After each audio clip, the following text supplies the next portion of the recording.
पहले ब्राह्मण की बात करते हैं ना आप। मैं तो जात पात की बात होनी नहीं चाहिए, लेकिन आप पूछ रहे थे, मैं बता रहा हूँ। पहले तो ब्राह्मण देते थे कांग्रेस को वोट, बीजेपी में स्विच क्यों किया?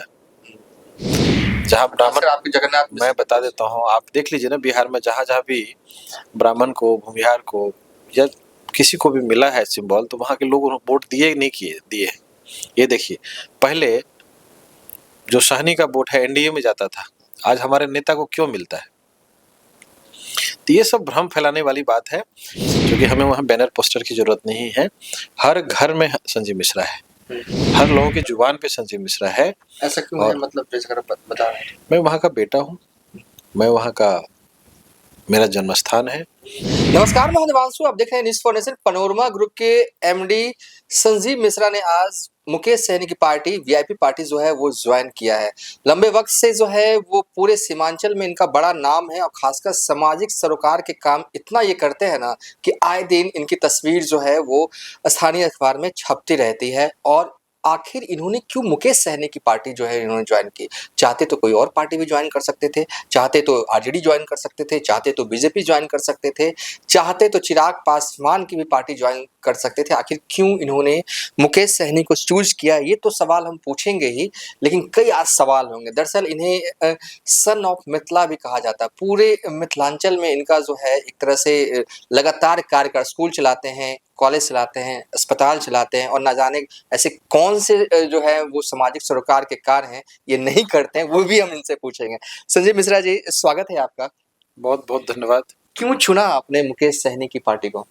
देखिए, ये सवाल लगभग जितने भी जर्नलिस्ट है सभी ने पूछा है, और सभी को मैंने एक ही जवाब दिया है कि यदि मैंने सोचा है, फैसला लिया है, और ये फैसला कोई जल्दबाजी फैसला नहीं है, बहुत सोच समझ करके इस पे बहुत रिसर्च हुआ मेरा, और फिर मैंने देखा कि हमारी मानसिकता, हमारी जो सोच है, हमारी जो प्लानिंग है, हमारा जो जर्नी है, ये सब चीज़ कहीं न कहीं मैच करता है। और मैं पिछले 4 साल से पार्टी के पेज को भी फॉलो कर रहा था। पार्टी के जो सुप्रीमो हैं माननीय मुकेश सहनी जी, मैं उनको भी फॉलो कर रहा था, उनके हर एक्टिविटी पे मेरा नज़र था। और फाइनली मैं बता दूं, 4 महीने से हमारी लगभग कई बार मीटिंग हुई, कई बातें थी, कोई कन्फ्यूजन था जो हमने सारा बात करके उनसे, और चूँकि लंबे समय के लिए जुड़ना था तो सारी चीज़ें क्लियर होनी थी, सब बात की, और हम फाइनली आज पार्टी की सदस्यता लिया हमने। और जो पार्टी की विचारधारा है और हमारे जो माननीय नेता हैं उनकी जो सोच है, उनकी जो दूरदर्शिता है बिहार के लिए, यहाँ के यूथ के लिए, यहाँ की समानता की बात करते हैं, जो निचले पायदान पे बैठे हुए लोग, वंचित लोग हैं, उनको आगे कैसे लाएं, उनको शिक्षित कैसे करें, क्योंकि जब तक सभी लोग शिक्षित नहीं होंगे तो एक प्रदेश विकसित हो इसकी कल्पना करना बेमानी होगी। इसीलिए सबको लेके कैसे चले, जात पात से ऊपर उठ करके हम लोग सबको आगे कैसे बढ़ाएं, यही सोच है पार्टी की, यही विचारधारा है पार्टी की, यही उनकी प्लानिंग है। इसी वजह से हमने पार्टी को ज्वाइन किया। जिस बेल्ट से आप आते हैं और जिस बेल्ट से मुकेश आते हैं, ऑलमोस्ट सेम ही बेल्ट है, वही एक रीजन रहा है पूरे इलाके में। दरभंगा आप रख लीजिए, मधुबनी रख लीजिए, सुपौल रख लीजिए, आप पूर्णिया रख लीजिए, अगर मैं और ऐड करूं तो मधेपुरा रख लेता हूं, अररिया अगर रख लेता हूं। ये जो बेल्ट है ना, इसी बेल्ट ने तेजस्वी यादव का रास्ता जो है वो रोका था। 2020 में सीएम नहीं बन पाए थे। इसी बेल्ट में मुकेश सहनी भी आते हैं, आप भी आते हैं। कुल अगर मिलाऊं तो मैं 4 अगर लोकसभा सीट, अगर दरभंगा, मधुबनी, सुपौल और पूर्णिया की बात करूं तो कुल 24 सीटें हैं। यहाँ पर सिर्फ 4 सीटें महागठबंधन के पास है। अगर अररिया की 6 सीटों को अगर जोड़ देता हूं तो सिर्फ महागठबंधन की कांग्रेस के एक विधायक है, वो है। मधेपुरा अगर जोड़ देता हूं तो सिर्फ आरजेडी के एक विधायक चंद्रशेखर आते हैं। तो ऐसे में मैं आपको सिर्फ एक विधानसभा तक सीमित मान ही नहीं रहा हूं, मैं पूरे बेल्ट तक अगर ये देखा जाए तो सिनेरियो जो है 36 सीटों का, आपको क्या लगता है कैसे मजबूत कीजिएगा वीआईपी पार्टी के तेजस्वी यादव के सीएम बनने का रास्ता निकल सके? देखिए, सफल होने के लिए पहले ठोकर लगना बहुत जरूरी है। जब इंसान को ठोकर लगता है तो लोग उससे सीखते हैं और चीज़ों को फिर संवारते हैं। तो पार्टी के नेता को कहीं न कहीं एहसास हुआ कि जो हमने गलती किया है उसको हम लोग रिपीट ना करें, और अच्छे तरीके से, अभी देखिए नेता घूम रहे हैं क्षेत्र में, एक-एक कार्यकर्ता से मिल रहे हैं, पूछ रहे हैं भाई हमने कहाँ गलती किया है, कहाँ हमको इम्प्रूवमेंट की जरूरत है, कहाँ हमारी चूक हो गई, थोड़े-थोड़े वोट से हार गए। तो कहीं न कहीं मिस्टेक तो हुआ है, उसको हम लोग कैसे इम्प्रूव करें और पार्टी को मजबूत करें। हमारा जो नेता है, हमारे जो कार्यकर्ता हैं, उनसे छोटे-छोटे कार्यकर्ता से सलाह लिया जा रहा है और बूथ लेवल पे काम किया जा रहा है ताकि हम लोग 2025 में अपनी सरकार बना सकें। आप ब्राह्मण समाज से आते हैं, अगर बिहार में अगर राजनीति हो तो जात तो रखना ही पड़ता है आगे। आपको क्या लगता है? देखिए, ब्राह्मण का मतलब ही ये होता है कि वो बीजेपी का वोटर है। अगर छातापुर, सुपौल के छातापुर विधानसभा की अगर बात करें, जहाँ से आप शायद कहा जा रहा है कि आप लड़ेंगे, वहाँ भी 40,000 के तकरीबन जो है वो ब्राह्मण हैं। ये वोट बैंक आप खींच लीजिएगा एनडीए से? देखिए, सभी लोग परेशान हैं, परिवर्तन चाह रहे हैं। यहाँ जात-पात की बात और एनडीए यूपीए की बात नहीं है, यहाँ क्षेत्र का डेवलपमेंट कैसे हो, ये बहुत बड़ा मुद्दा है और हमारा है, उसका जवाब 2025 में पब्लिक देगी और अच्छे तरीके से देगी। अगला 1 साल कैसे काटिएगा पूरे इलाके के लिए?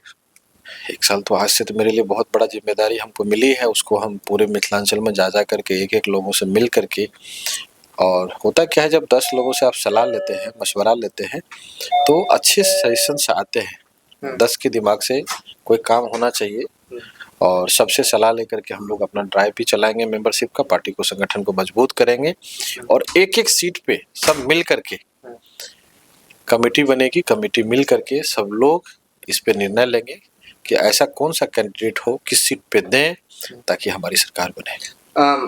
छातापुर के स्थानीय विधायक हैं, कई दफ़ा रहे हैं, 2010, 2015, 2020, जेडीयू से भी, बीजेपी से भी, नीरज कुमार बबलू। जानते नहीं हैं आपको? आपका पैतृक गाँव भी वहीं है, फिर भी आप नहीं जान रहे तो क्या कहेंगे? अभी नहीं जान रहे हैं, फिर 15 मिनट के बाद बोलते हैं कि 5 करोड़ रुपए खर्च किया अगला। तो भाई, आप नहीं जान रहे हैं और फिर 15 मिनट के बाद स्टेटमेंट चेंज कर रहे हैं। खैर, उन सब चीज़ों पे हमें नहीं जाना है। पोस्टर पनोरमा का छातापुर में नहीं लगवाया है क्या? जो छातापुर में बैनर पोस्टर की जरूरत नहीं है, हर घर में संजीव मिश्रा सबके घर पे, सबके दिल में छपा हुआ है। 2025 में पता चल जाएगा कि संजीव मिश्रा कौन है। इसका जवाब हम नहीं देंगे, छातापुर की जनता देगी, क्योंकि हमें वहाँ बैनर पोस्टर की जरूरत नहीं है। हर घर में संजीव मिश्रा है, हर लोगों की जुबान पे संजीव मिश्रा है। ऐसा क्यों है? मतलब जैसे बता रहे हैं। मैं वहाँ का बेटा हूँ, मैं वहाँ का, मेरा जन्म स्थान है, वहाँ मैंने गांव में अपना जो मेरी जिम्मेदारी है, एक सोशल रिस्पॉन्सिबिलिटी है, वो मैंने किया और मैं कर रहा हूँ, बिना किसी पद का कर रहा हूँ। कुछ लोग तो पद पे हैं फिर भी नहीं कर रहे हैं, मैं बिना किसी पद का कर रहा हूँ और मैं आजीवन करूंगा। मेरा घर न है, मेरा जन्म स्थान है, वहां मैंने जन्म लिया है, वहां का बहुत बड़ा कर्ज है मेरे ऊपर।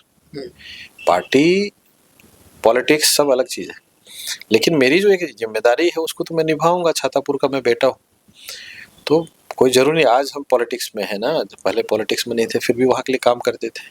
अब हमने देखा होगा और मीडिया इस चीज़ का गवाह है, वहाँ की पब्लिक गवाह है कि हमने छातापुर के लिए क्या किया और हमारा कितना बड़ा संघर्ष है छातापुर के लिए। एक सवाल है कि आप ब्राह्मण एकता मंच से भी जुड़े हुए रहे हैं। फ़ोन अभी भी देखिए बज ही रहा है, लगातार इन्होंने साइलेंट कर रखा है, लगातार फ़ोन आ रहे हैं, क्षेत्र से भी आ रहे होंगे। क्या कहा वहाँ से उस समाज के लोगों ने क्या कहा? ठीक किया आपने कि कहा कि नहीं बीजेपी ज्वाइन करते तो अच्छा? मैं आपको बताता हूँ, नहीं नहीं नहीं नहीं, आप गलत सोच रहे हैं। हाँ।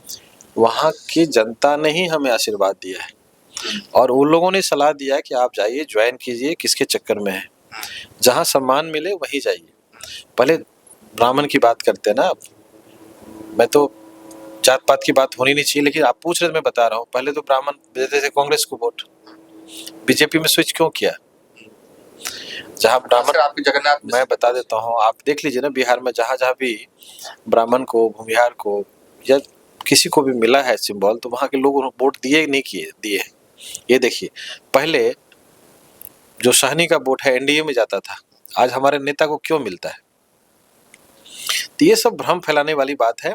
कोई किसी का केडर नहीं होता, यदि आप अच्छा काम करेंगे तो केडर ऑटोमेटिक बन जाता है और हमारी पार्टी इस पे लगी हुई है, एक एक कार्यकर्ता लगे हुए हैं, संगठन को मजबूत करेंगे और पूरी प्लानिंग जनता के दिमाग में सेट कर देंगे, हम आएंगे तो आपके लिए क्या कर सकते हैं। तो छातापुर इस बार और मिथिलांचल में हम लोग बहुत मजबूती के साथ अपना जो भी हम लोग का नेता जिस किसी कैंडिडेट को भेजेंगे, मजबूती के साथ सबको जिता करके सदन भेजने का काम करेंगे। अपने अब ये आखिरी दौर में जो है हमारा इंटरव्यू चल रहा है, बहुत बिजी भी है, लगातार फोन ही बज रहा है। पूछ लीजिए लालू जी से आइए आप, पॉलिटिकल बात कीजिए। हाँ बात करते हैं, लेकिन एक सवाल थोड़ा सा अगर रह गया था वो पूछ लेते हैं आपसे। आपने कहा कि 6 महीने से लगातार आप टच में थे मुकेश सहनी के, तो आपने कई दफा 2018 से हमारा परिचय है, लेकिन मैं 6 महीने से लगातार हमारी कई बार मीटिंग हुई कि कल को कोई कंफ्यूजन ना रहे, इसीलिए और फाइनली हम लोग आज यहाँ पहुँचे। चलिए इस वीडियो को यहीं पर बाइंड अप कर देते हैं।